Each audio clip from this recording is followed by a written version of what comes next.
I'd like to give a brief content warning before I start this episode. I'm going to be discussing transphobia and conversion therapy. If those are topics that you don't feel like you can hear about right now, I won't blame you if you skip this episode.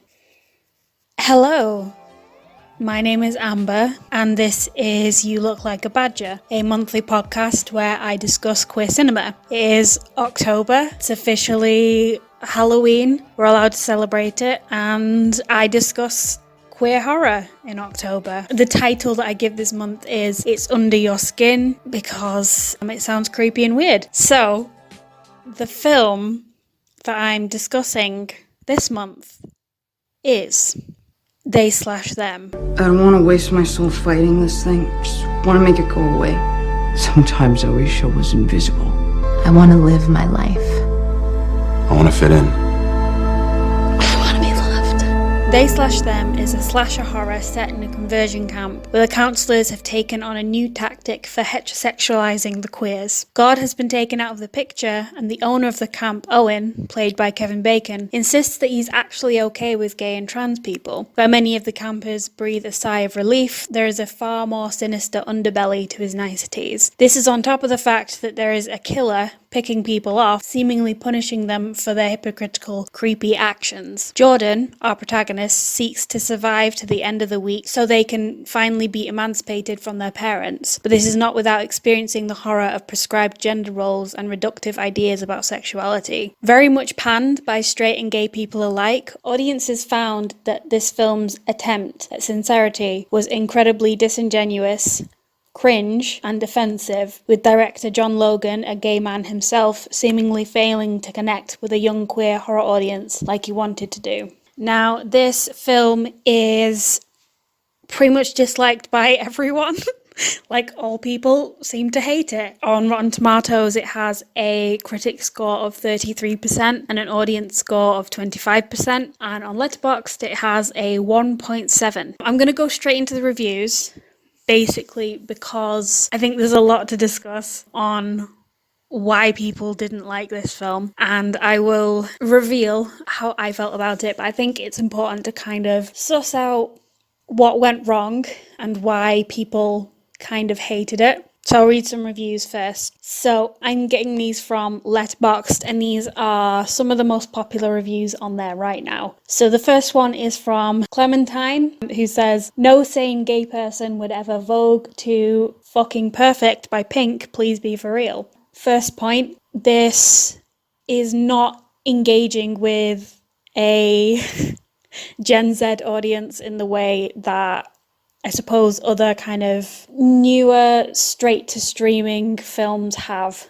So films like Do Revenge and more recently Bottoms have really connected with younger audiences, whereas this felt too detached from the actual world. And an example of that is the inclusion of Perfect by Pink, which is a song from a long time ago now, like at least a decade. Very much not a song that young queer people would like and listen to. Very much a song that John Logan seems to like, which, you know, I'm not going to fault him for that. It's a fine song, but the scene in the film with it does feel kind of endless because, look, I don't want to cringe at this film because for the most part it seems like very sincere and honestly probably more hated than it deserved to be. It does feel out of touch. Do I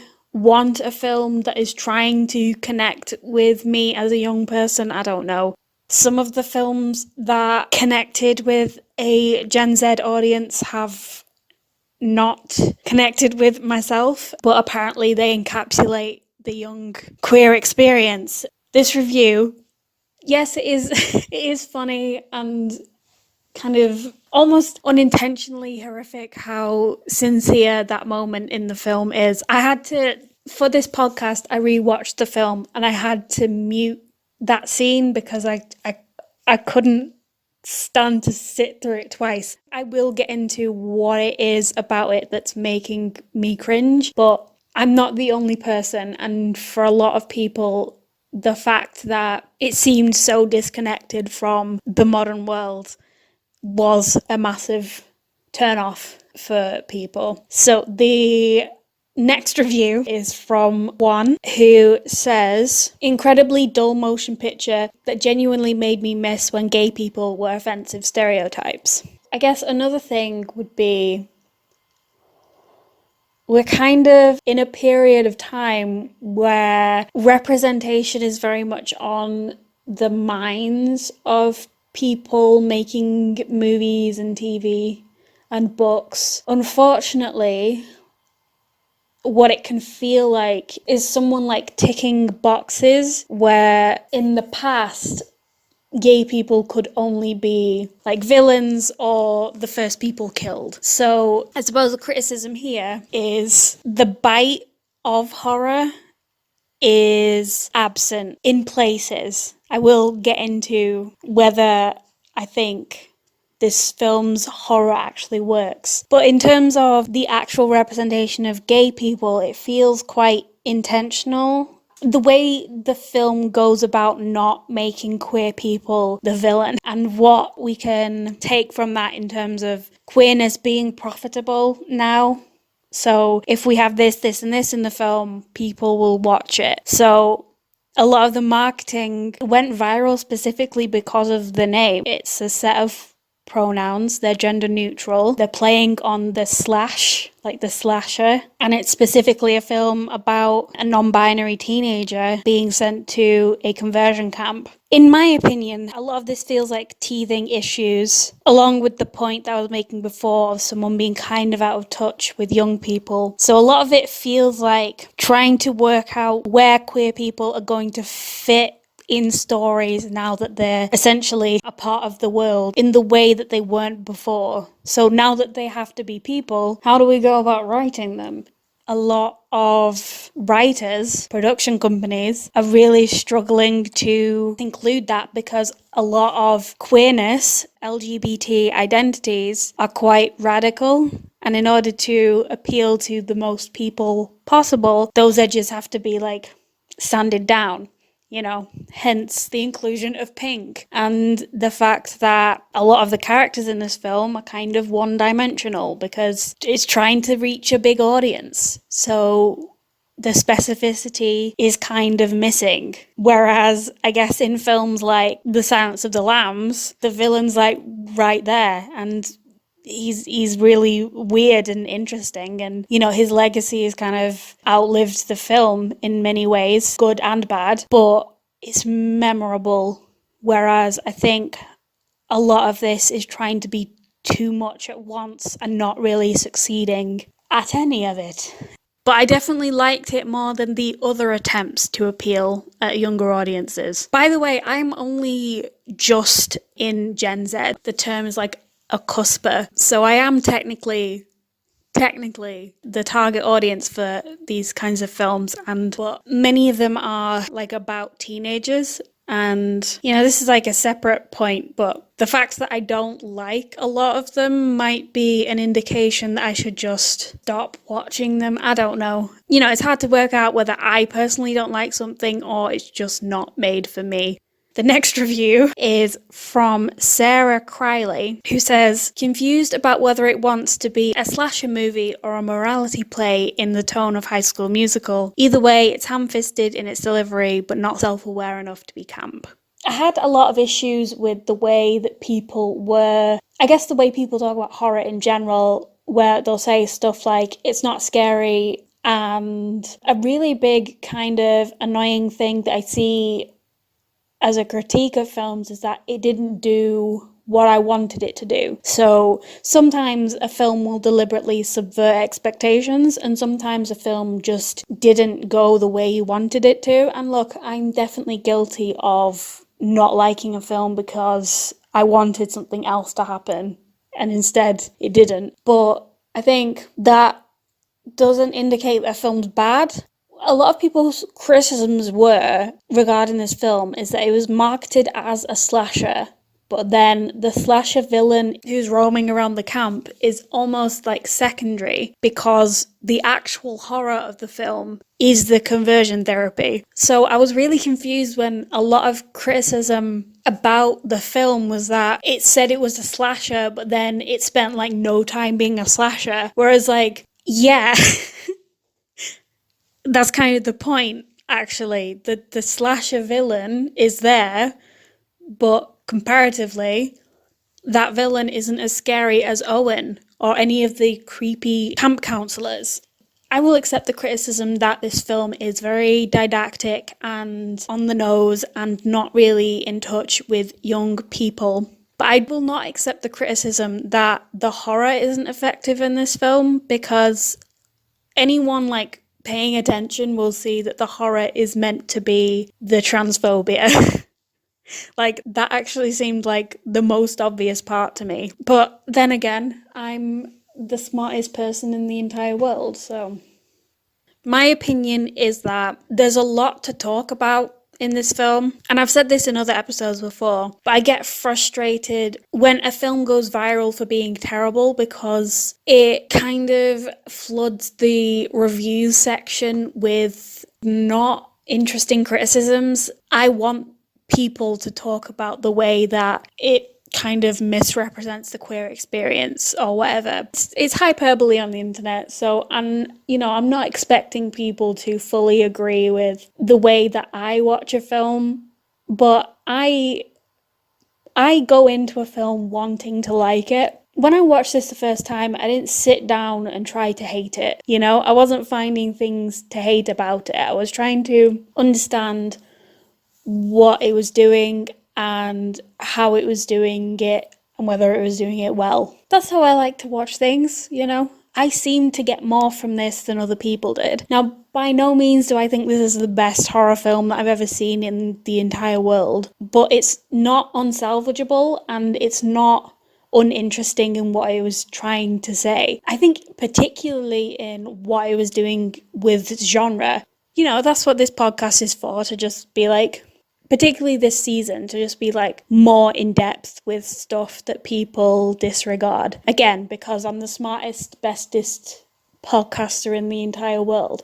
But yeah, I didn't hate this, and I'm going to get into why, but I'm going to give a spoiler warning first. I would recommend just like trying this one out, you heard me say the audience score and the letterbox score. There is a chance that you won't like it.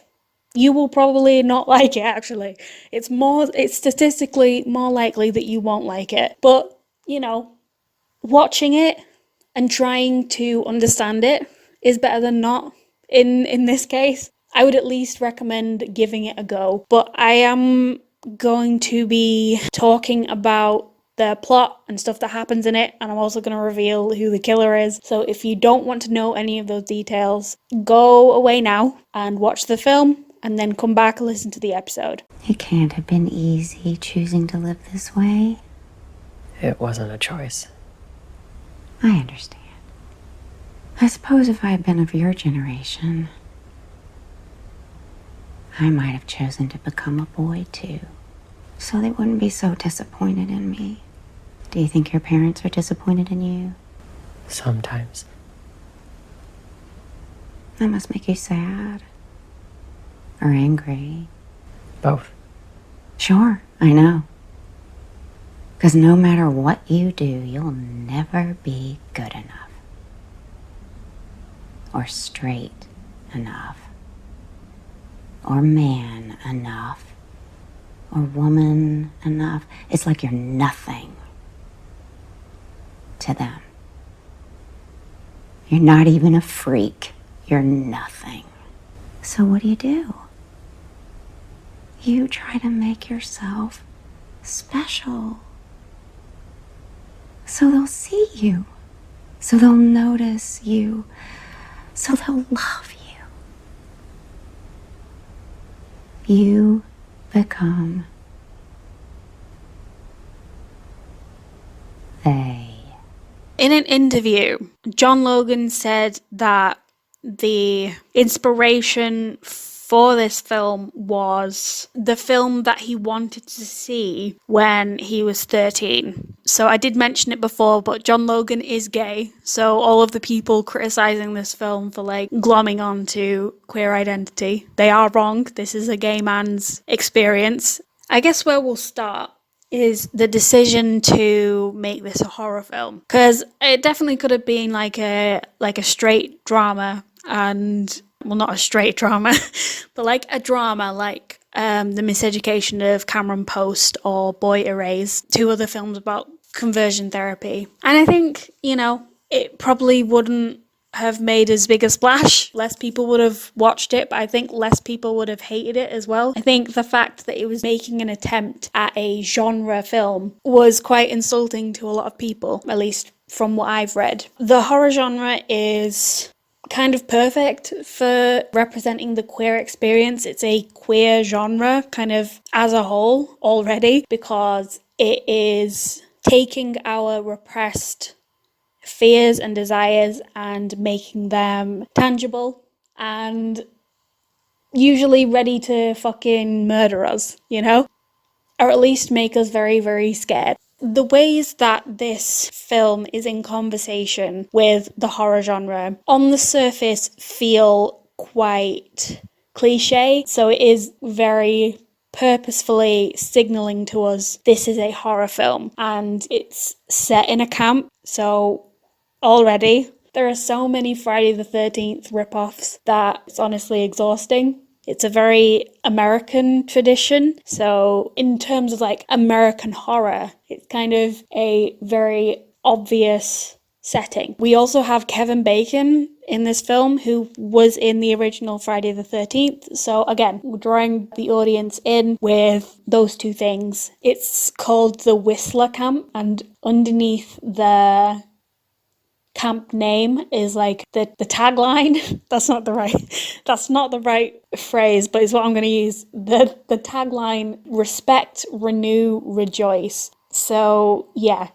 I don't know about you, that feels really ominous. The film opens with quite a violent kill. It's kind of off screen, but it's someone being like intentionally having their tires slashed and then murdered in their car. So on the radio, there's like the driver of the car's listening to an audiobook where the story is about someone walking into a forest and feeling like the forest is haunted by death. We are getting all of the signals that the filmmakers are aware of the genre, that they know what you have come here to see, what you expect from this story. So in terms of being self-reflexive, the horror genre, again, it's one where there are like an absurd amount of sequels for every franchise and there are remakes for everything. It's a genre like constantly in conversation with itself. So it's not abnormal that a film is trying to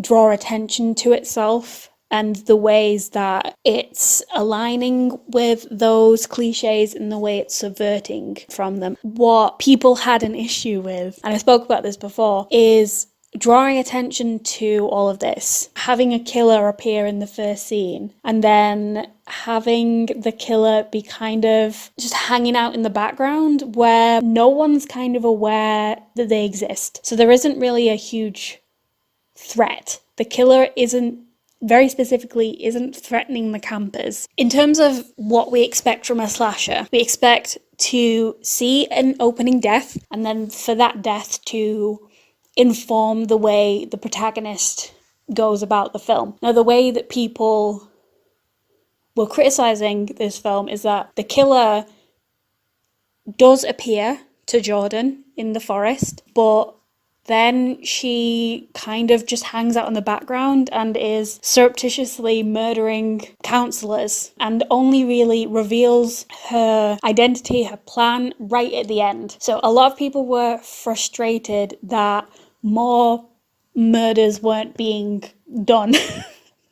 Jordan didn't have time to come to the realization that this was even happening, that it was kind of sprung on everyone at the end and they had to have all of their character moments right at the end. Now, I disagree with this, mainly because it feels like people weren't paying attention to the in-between spots. Like, they came to see a slasher, they were disappointed he wasn't doing what a slasher does, and then they switched off, which is annoying because it means that doing any kind of analysis in terms of genre kind of goes out the window if you're refusing to even engage with the film where it's at. I said this earlier, but all of the horror, or all of the more horrific moments for me, came from the in-between moments of the slasher. So there's like a creeping build of, this isn't a safe place to be, but we can't leave because we're in the middle of the woods. So one of the first things that happens is they're told by Owen that he thinks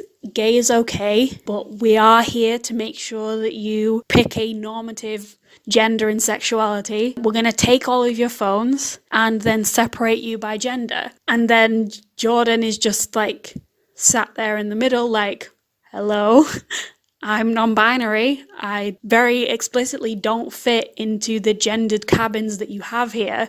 The realization that despite all of the accommodating language that Owen is using, this facade of tolerance is very slowly revealed to Jordan, and they have to navigate this kind of trap of gender. Very specifically, they're pushed more into being a man, so masculinity. Jordan is put in the boys' cabin, and whenever they like express themselves in like a non-normative way, it's called out, and like Jordan pushes back quite a lot, but there are moments where they're exposed to the hidden violence of what has gone on at this camp in the past. So there's a scene where at this camp there is a creepy rundown torture shed, and Jordan goes into this shed and finds all of these awful, terrible pictures of teenagers and children being tortured into conforming. And I guess the horror, and you know, we can argue as to whether this is conveyed well in terms of form and structure and adherence to the horror genre, in terms of like tone, I guess. But the horror of the film is that these kids are powerless to do anything. They are trapped in the middle of the woods with these insane people who are constantly telling them how nice and kind they are and how accepting they are, but then making them shoot a dog, you know, or stealing their phones, stealing their hormones, going through their bags, and when they're not there, there's this idea that these kids' bodies don't belong to themselves and their identities don't belong to themselves, that they are subject to change and incredibly malleable, and it just takes the right amount of pushing to get them there. There's this really like awful to watch scene, but like incredibly interesting scene where a trans teenage girl wakes up quite early in the morning to go take a shower, specifically so that she doesn't out herself as trans to the other people and doesn't have to move from the girls' cabin to the boys' cabin. So she wakes up early and she goes for a shower. And whilst she's taking a shower, someone bursts in and creeps on her and then outs her to the rest of the camp. My personal opinion is I think this could have been better made, like technically made, to be more scary and horrific. I mean, specifically this scene, it feels like quite obvious that this is like a role reversal of the shower scene in Psycho, where Norman Bates is dressed up as his mother and stabs the main character to death in the shower. So where in that film the transphobic stereotype is the murderer, in this film it is the cis woman who is a camp counselor meant to be taking care of these children, bursting in on this teenage girl taking a shower and then outing her to the rest of the camp. And this is on top of the fact that we see later on that there are cameras in the shower, that these cis, allegedly straight people are spying on these children whilst they shower. I guess what I've learned from reading a lot of people's reviews is that that's not what people mean by horror, and I think it just comes down to, is this a slasher or not? it's kind of a slasher. I think it's mostly a psychological horror about gaslighting and really creepy, predatory camp counselors and being powerless, which is still, yes, horror. Like, it just is. In terms of subversion, or at the very least, an interrogation of the traditional slasher, what I took from this is that we are meant to be more terrified of the camp counselors and, by extension, heteronormativity and cis-sexism than we are of this random killer who's hanging out in the woods. That was honestly kind of funny to me. That there's a whole killer on the loose and that everyone else is more terrified of having their hormones taken away, of being stopped from seeing their family unless they go to this camp, or living with so much self-hatred that they put themselves there. That was more horrifying to me, which I think was why I was more generous to this film than it simply being a straight slasher. Honestly, if this film was a straight slasher, I'd find it far less interesting. But I don't know, because, I don't live in a world where that film exists. The ways that it's interacting with the genre is really interesting, even though I think it could have been conveyed better in the filmmaking. I can't make you straight. I don't want to make you straight. Gay people are A-okay with me. If you're happy the way you are, then more power to you. And I know what you're thinking. You hear the words gay conversion camp and you start to imagine all kinds of homophobic bullshit. Well, that is not what we're about here. And let me tell you another thing. God doesn't hate you either. And any son of a bitch that tells you otherwise is a bigoted asshole, and that is officially the last time that you're gonna hear about the man upstairs. I promise you. But I'm guessing that some of you are here because in some way you're not happy. Maybe you don't fit in. People make fun of you. Maybe you want to find some new kind of peace, a new way of thinking about yourself. Well, you give us this week, and we might be able to help. And if not, just enjoy the sunshine and work on your tan. The conversion camp story is still fairly recent in terms of history, and the fact that we know so much about what actually goes on in there in and of itself is quite upsetting. I will forever say that I know more than I ever should about the worst parts of the world. In terms of representing a conversion camp, from the first second that we as an audience enter it, there's an immediate rug pulled from under us, because one of the first things that Owen says is that he's not homophobic and he doesn't even want to bring up God at all. He goes for the tactic of, if you wanted to change, that'd be really cool, but there's no pressure. We are going to cut you off from the outside world with no phones or computers, but this is a safe space for everyone. And you just need to pick a lifestyle that's more authentic to you. It's not like other conversion camps. This is a cool one. I just wanted to read this quote from the publication Coming Soon about this film, because I think it's quite relevant for this section, which says, "The fact that the villain of the piece that Kevin Bacon plays is speaking in very contemporary, woke, new age language about gender issues is very surprising for the characters, and very comforting in a way that throws them off balance. Because one of the tactics of so-called conversion therapy is to unsettle the principles you're trying to convert." The campers are just thrown off balance because they were expecting to be bombarded with slurs and told that God hates them and needs them to change. But actually, if you know anything about cults or any kind of manipulative behavior, is that you don't start with the awful stuff, you start with the nice stuff. You gotta feed them some sugar so that you can put them into a massive bear trap and cut their heads off. The opening scene is unsettling on its own, but it also works to bring their guards down, immediately. Also, this is just a thought that I had whilst I was writing this script, right?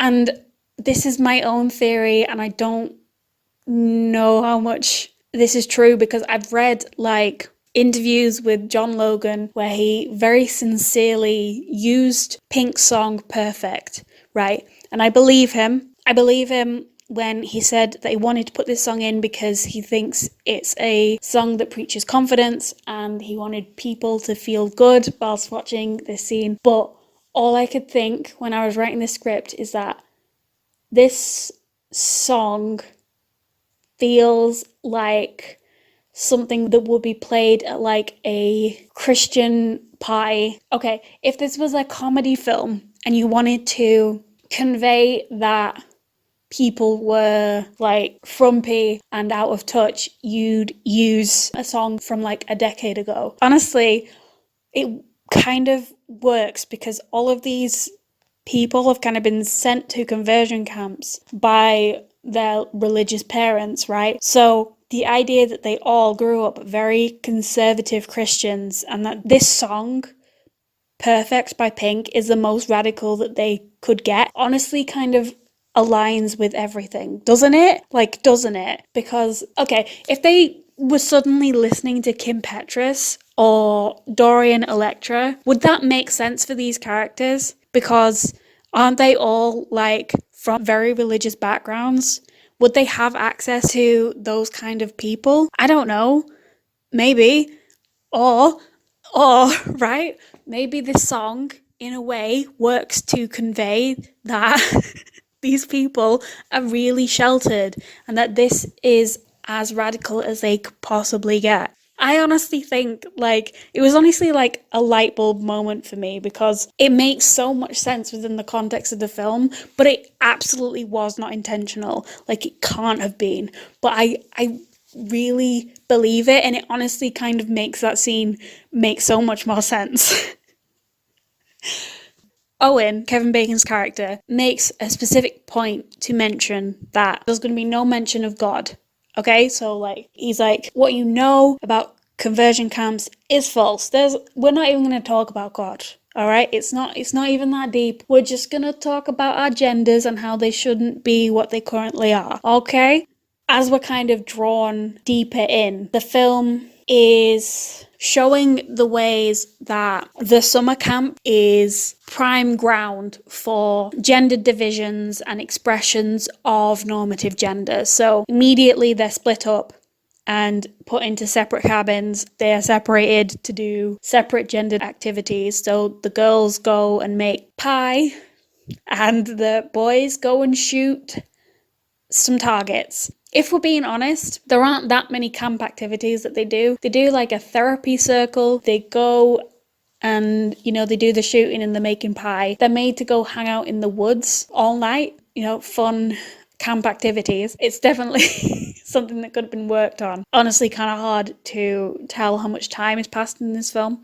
But I think what it chooses to emphasize is the kind of descent into more violent and upsetting activities. So, making someone shoot a dog, tricking someone into having sex, and then punishing them with electroshock therapy. Electroshock therapy is very much drawn from real life, which is a fun fact to know. I'm glad that I know it. The bulk of conversion therapy is psychological, but it's not unlikely or unrealistic that they resort to physical torture because the people that do conversion therapy to anyone, but particularly to children, don't care about people. And I assume are more looking for ways to exercise their own homophobia. And that's true whether the people doing it are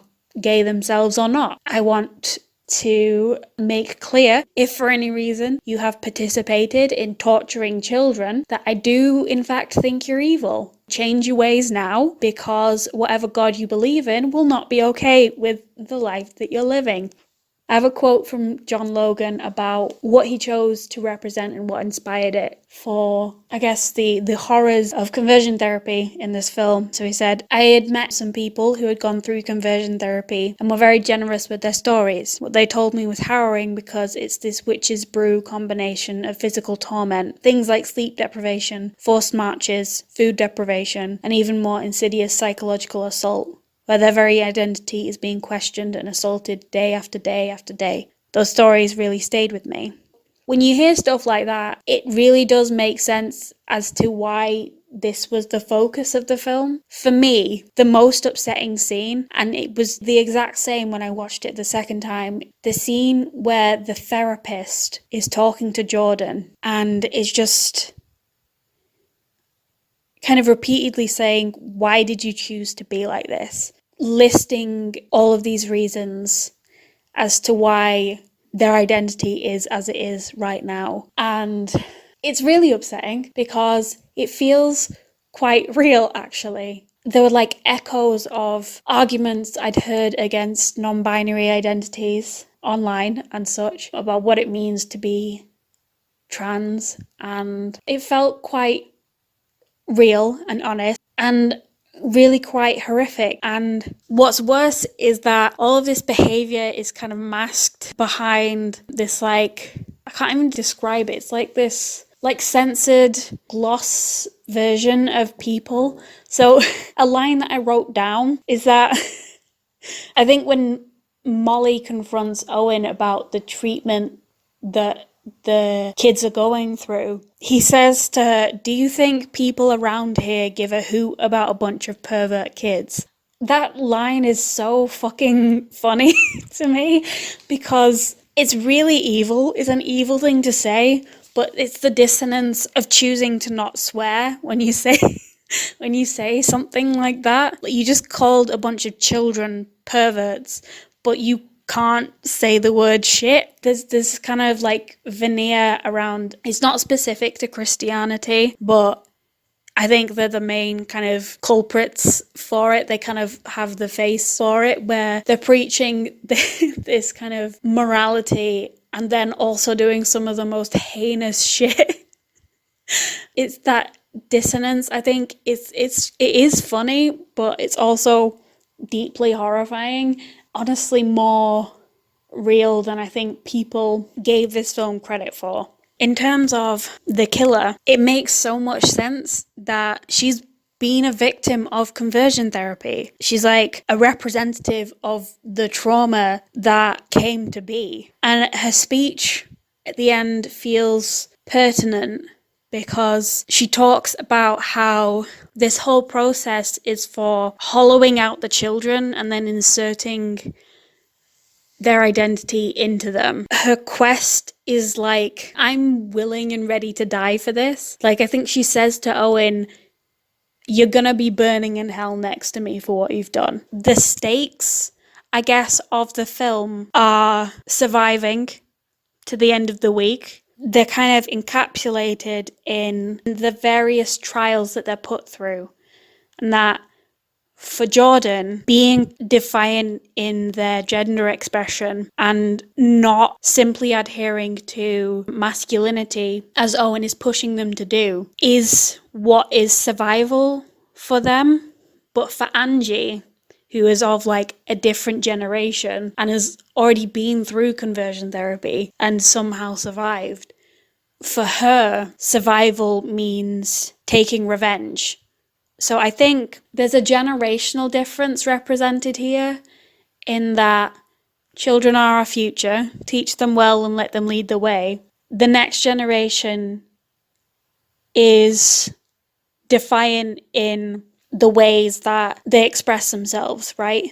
And I guess the generation before them sees themselves as more defiant because they had to physically fight, like actually fight to be seen and to be themselves. What we see is these two generations of people who have gone through this conversion camp and, you know, they've had different environments around them and different conclusions that they've come to in how they're going to go about the rest of their lives. Like, can they survive this therapy? I think for Angie, it's kind of fatalistic. She's like all or nothing, ready to die for this. She's going to kill everyone or die trying. Whereas for Jordan, their emancipation is the goal, and they don't want to have to adopt the tactics of the generation prior very explicitly, I think, because of what those tactics have done to Angie, because she's like furious and ready to die and severely traumatized and deeply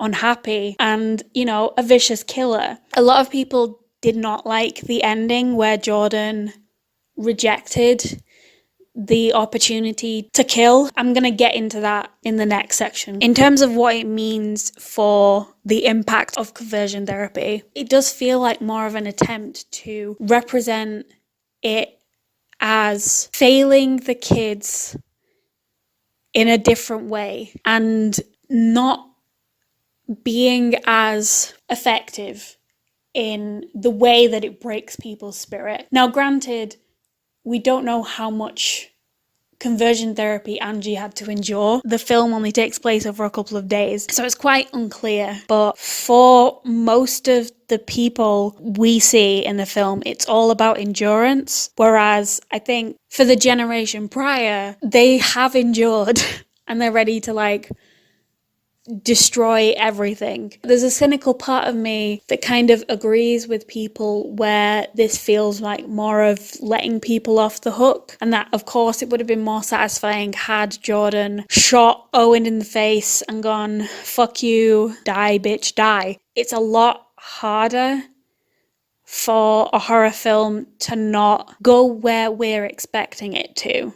So to not have Jordan be a killer or have blood on their hands at all is a difficult decision, because it does take the wind out of all of the film. Like, where was the revenge? Where was the catharsis here? It's subjective. I think Jordan's defiance in being gender non-conforming is threaded throughout the film, and the rejection of this hegemonic masculinity that has been pushed onto them. Previously, they had to shoot a dog. I know I've said it a few times. It's an upsetting scene. They have to shoot a dog because that's what men do. It's a brainwashing tactic on the part of Owen, where if you don't shoot the dog, it'll be hammered to death, and that's definitely worse. Where the conversion camp is a representation of normative gender and normative sexuality, the rejection of both of those things and the unwillingness to conform to that idea of masculinity from Jordan is satisfying if you're willing to look for it. Obviously, a lot of people weren't. They just wanted to see the homophobic and transphobic people die. I respect that. If it helps, you know, they do still die. It does happen. It's just not in the way that people wanted it. You can think that, but just because a film doesn't do what you want it to do doesn't mean it's not doing something interesting. Today, we're going to be exploring traditional gender roles. By behaving in a certain way, by learning to recognize and accept modes of societal behaviors, perhaps we'll come to appreciate the emotional value in reinforcing these behaviors, even finding comfort and a sense of community within them. Two things control this world: biology and history. I know this is not a popular thing to say nowadays, but men have naturally evolved to be larger and stronger than women. There's a reason for that. Our forefathers were hunters. They had to chase down game and subdue it. They hunted or they starved. It's in our DNA, gentlemen. We're meant to be killers. This is our biological imperative. And no amount of civilization, no amount of progress, no amount of liberal humanism can alter that genetic truth. You can't argue with science. And science tells us that we are meant to pass that necessary DNA down through the bloodline, through women, through impregnating women and having children. That is science, and that is history. let's talk about the way that this film represents the horrors of binary gender and prescribed heterosexuality. So, in a review for Variety, they/them was kind of panned for not having any stakes. So, what it said was the following. In an effort not to treat gay and gender non-conforming characters as victims, the movie gives us no reason to fear for their safety.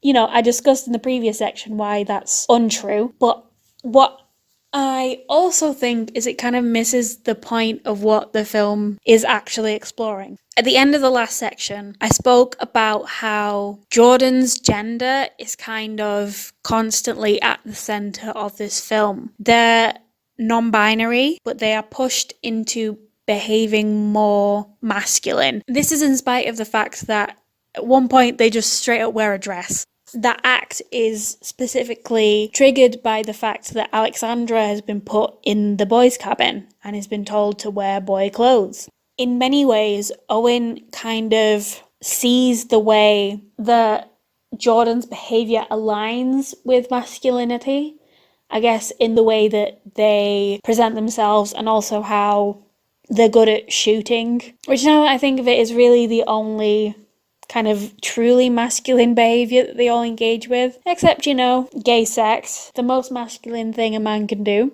There is this like assertion that Jordan's life is going to be maneuvered into a binary gender eventually, and that, as I was saying in the previous section, the rejection of this is what makes Jordan's conviction so strong, and you know why they're probably the most interesting character in the film. There's a review by, I'm going to refer to him as S, mainly because I think the name that he uses on Letterboxd is a dead name, but I'm not entirely sure. I'll link to the review anyway, just in case you want to read it. He was basically the only person that I follow that gave the film a semi-positive review, or at least didn't hate it. So I'm going to read a bit of his review here. The real scare is a crushing expectation that masculinity must equal violence. These kids are never told to become straight, they are told to fit to a new gendered role for themselves, where the manipulation of docile femininity and the cruelty expected of manhood are barer. So I think a major underlying horror of this film is that a part of us knows that everyone working there is probably some kind of queer. They fall somewhere on the LGBT spectrum. Because it's usually the case where a lot of people who work in conversion therapy are supposedly subjects that it's worked on. But I think throughout, and it's pretty consistent, there's this kind of unsaid hypocrisy lining everyone's point of view, right? So I mentioned the therapist's speech that she does at Jordan and how she kind of projects this idea of what Jordan must be feeling. So she specifically refers to Jordan as a scared, lonely, ugly dyke, right? Now, when I was watching this, all I kept thinking was, is that how you think about yourself? Like, it must be. She has, without a doubt, woven this story about how Jordan must be feeling, but it's actually about how she feels, because it's so specific. There's a lot that's been said, to be said, continues to be said about the trope of the homophobic villains being secretly gay. Now, I think the film kind of avoids it for the most part by not having anything too explicit. There is the two camp counselors who have what I refer to as the gayest straight sex that I've seen, where they are doing something really creepy by breaking into these teenagers' phones, searching for their nudes, and then using those as like foreplay to have sex with each other. So both of them are gay, without a doubt, but they are forcing themselves to have heterosexual sex whilst actively being gay. They are turned on by pictures of people of the same gender. It's kind of an absurd scene. Regardless of this, they are immediately murdered. And it's interesting because sex is often punished in a horror film, but here it's very specifically acts of sexually predatory behavior. So there's this character called Balthazar who's like the groundskeeper, and we see that he's been using the cameras in the bathroom to spy on teenage girls whilst they're showering. And, you know, if this wasn't bad enough, he's got like several puppets all over the walls. It's just like a nightmare. But he's being like really creepy, and then he's murdered. And in the same sense, these two characters are being really fucking creepy, and they're doing this at the same time as them repressing their queerness. What is being punished here is both heterosexuality but also sexual predation, and I thought that was really interesting, specifically because queer people, queer and trans people have been, since like the beginning, of painted as perverted and predatory and punished for this fact. So the idea that it is the exploitation of queer people on top of the obscene acts of heterosexuality that are punished is really interesting, especially because it's kind of contrasted to the acts of gay sex in the film. So there's a sex scene between two teenage girls. It's mostly unnoticed, quite private. I think they have sex on a dock. They're left to their own devices. Then we have Stuart, who is kind of honey trapped into having gay sex in the creepy torture shed. And whilst, yes, this is followed by horrific electroshock therapy, Stuart is not ashamed of these actions. And there is this idea of predator and prey, which is brought up by one of the other campers. And I think this idea of gay people like preying upon the good Christian straight people could very much be construed from the killer in the film. But with the scene of electroshock therapy, I think it's made more explicit that this is very much not the case, that there is queer people being preyed upon, and Stuart survives. Not unscathed, obviously, but there is no shame for him after having sex with another teenage boy. And I think it's quite important that that's the case, because throughout the film he was a character that was very ashamed of who he was, but actually having sex kind of changed that. This kind of inversion of what is good and correct is really interesting, and the fact that it's not queerness being punished is also really interesting. I think I did read some stuff where people would have just preferred if it was queer people being picked off, because then there would have been more stakes. I think the desire to keep all of the queer characters alive is nice, you know, I think it's interesting.